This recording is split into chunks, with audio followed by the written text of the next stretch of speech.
нов кокпит, който е около 215 кг, с 40-50% по-сериозен на усукване, 4x4, битурбо, почти 600 коня. Айде да разгледаме какво имаме на среща.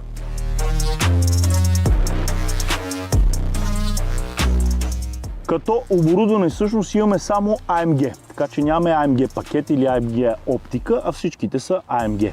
Като единствената разлика е между 55-цата и между 63-ката AMG-то, по-големи отвори, по-остра муцуна и в електрическия вариант, защото имаме и електрически мотор допълнително на 63-ката перформанса, всъщност има едни червени надписчета, по което да го познаваме, че е перформанс, демек имаме мек хибрид.